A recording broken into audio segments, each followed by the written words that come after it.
হলো কি ননি? তোর আলো দেওয়া কি এখনো হলো নে? দিব কিভাবে বলো? তেল যে শেষ হয়ে গেছে। যেটুকু আছে তাই দিয়ে শোবার ঘরে প্রদীপ দে। আজকে আর বেশি রাত করা যাবে না, খেয়েই শুয়ে পড়তে হবে। বাবা যে এখনো কাজ থেকে ফেরেনি মা, কখন খাবো আর কখনই বা ঘুমাবো? বলি, তোর কি আর খাই খাই স্বভাবটা যাবে না ননি? একে তো দেখছিস গায়ে আকাল পড়েছে, তার ওপর দিনভর কেবল খাই খাই। তুমি তো জানো আমি ক্ষুধা সহ্য করতে পারি না। তোমরা একটু কম খেয়ে আমার জন্য রাখলে হয় না? আমি আর তোর বাবা কতটুকু খাই তা দেখেছিস কখনো? আধ পেটা খেয়ে তোকে খাওয়াচ্ছি, তবুও তোর খিদের কুল পাই না। তোমার তো এত কষ্ট করতে হয় না মা, বাবা একটু বেশি করে বাজার আনলে তো হয়। সেটা তোর বাবাকে গিয়ে বল। পাজি মেয়ে, সারা গাঁয়ে যে ভাতের অভাব সেটা তুমি এখনো বুঝো না?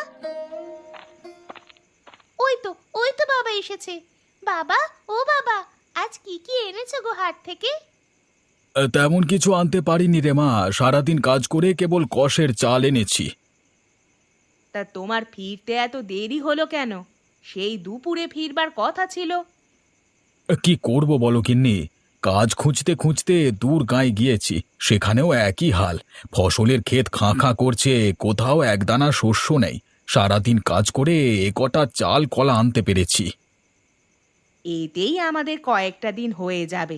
এখন এসো, হাত মুখ ধুয়ে খেতে এসো।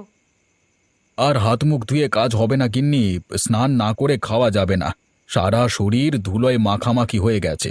গামছাটা দাও, আমি পুকুরে যাচ্ছি। এই শীতে পুকুরে জল নেই, জানো তো।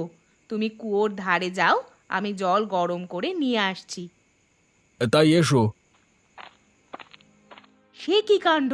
সবগুলো কলা খেয়ে ফেললি? পেটুক মেয়ে, খাবার পেলে কোনো কিছুর হুঁশ থাকে না। এগুলো সকালে খেলে কি হতো? খুব খিদে পেয়েছিল মা, তাই খেয়ে ফেলেছি। খেয়ে আমায় উদ্ধার করেছো। এখন এসো, জল নিয়ে বাবাকে দিয়ে এসো। আর একটু ডাল দিব? ভাতগুলো শুকনো খাচ্ছ যে। না না গিন্নি, আর লাগবে না, বাকিটা সকলের জন্য রেখে দাও, ননিকে খেতে দিও। সে আছে বাবা, তোমার মেয়ের খাবার আলাদা করে রাখা আছে। মা, আমাকে আরেকটু আলু ভাজি দিবে?